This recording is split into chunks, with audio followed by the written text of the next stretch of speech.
नमस्कार दोस्तों, हमें पता है कि इस वक्त आपको एक बेहद डरावनी भूतिया कहानी सुनने की मन कर रहा है। आज मैं आपको एक ऐसी हॉरर स्टोरी बताने जा रहा हूं जो बहुत पुरानी होने के साथ साथ बहुत डरावनी भी है। और यकीन मानिए, यह कहानी सुनकर आप हैरान हो जाएंगे। हो सकता है आपने यह कहानी पहले से ही सुनी या पढ़ी हो, इसलिए आप इस चैनल में दूसरी कहानी भी सुन सकते हैं। यह कहानी है एक डॉल यानी गुड़िया की, जिसका नाम है एनाबेल डॉल, एनाबेल गुड़िया।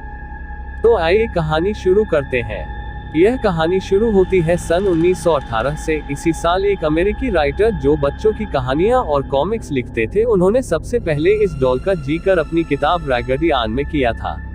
इस किताब में उन्होंने अपनी साथ हुई एक सच्ची घटना के बारे में बताया था। वह लिखते हैं कि एक बार वह अपने घर के बैकयार्ड में टहल रहे थे, तभी उनको वह डॉल पड़ी हुई मिली। उन्होंने कभी भी पहले ऐसी डॉल को अपने घर के आसपास नहीं देखा था, इसलिए उन्होंने अपने पड़ोसियों से पूछा कि कहीं ये डॉल उनकी तो नहीं, लेकिन उन्होंने इनकार कर दिया।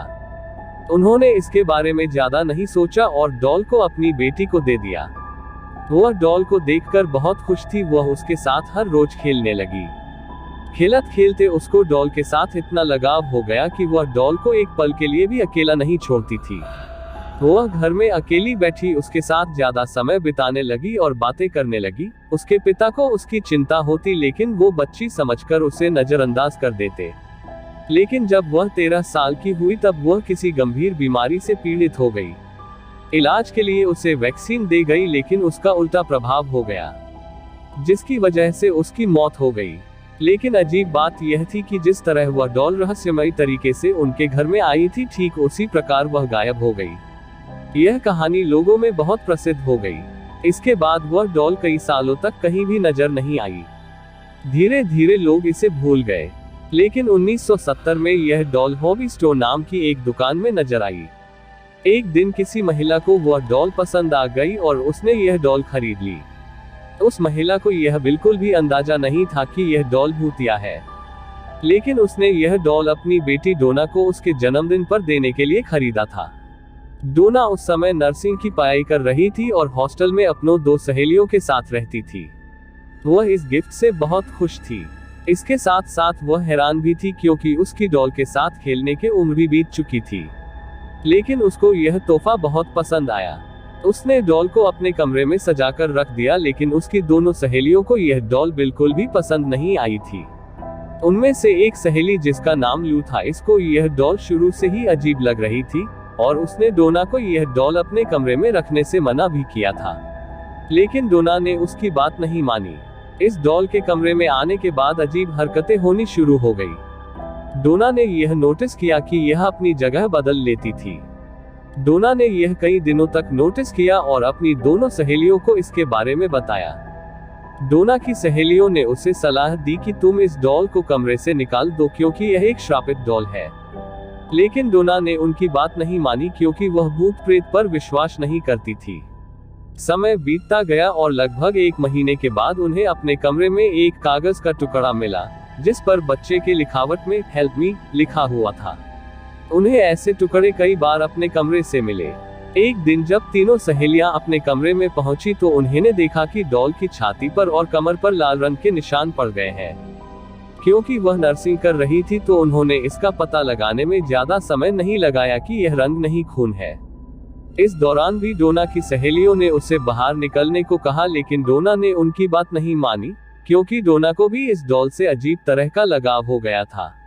एक दिन लू घर में अकेली थी और डोना अपनी दूसरी सहेली के साथ कहीं बाहर गई थी। तभी लू को डोना के चीखने की आवाज आई।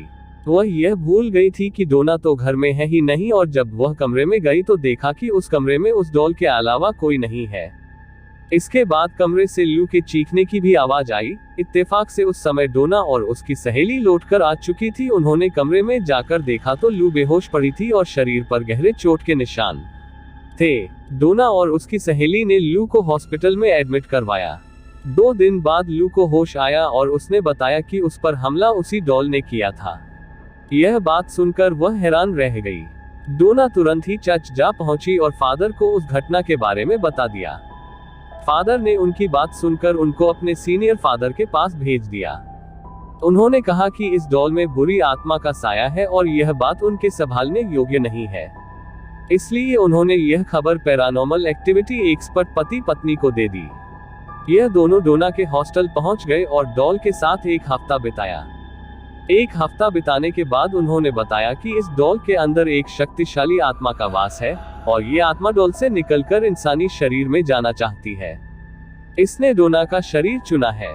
उन्होंने बताया कि इस डॉल को डोना से जल्दी दूर करना होगा। यह सुनकर डोना बहुत घबरा गई और डॉल को उनके साथ ले जाने के लिए हाँ कर दी।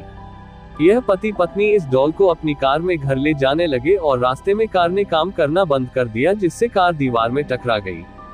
खुशकिस्मती यह रही कि उनको ज्यादा चोट नहीं आई। कार के बेकाबू होने के पीछे इस डॉल का ही हाथ था। पति पत्नी ने डॉल को तंत्र मंत्र की शक्ति से अपने वश में कर लिया और एक शीशेदार बॉक्स में बंद कर दिया। इसके बाद उन्होंने इस बॉक्स को अपने ही एक अकल्ट म्यूजियम में रख दिया। आज भी आप इसे इसी म्यूजियम में देख सकते हैं और साफ साफ बॉक्स पर एक वार्निंग भी लिखी हुई है कि बॉक्स को दूर से ही देखें और हाथ न लगाएं। तो दोस्तों, कहानी कैसी लगी नीचे कमेंट कीजिए। अगर कहानी अच्छी लगी तो वीडियो को लाइक और चैनल को सब्सक्राइब जरूर करें। हम फिर मिलेंगे ऐसे ही और एक डरावनी कहानी लेके। तब तक के लिए शुभ रात्रि।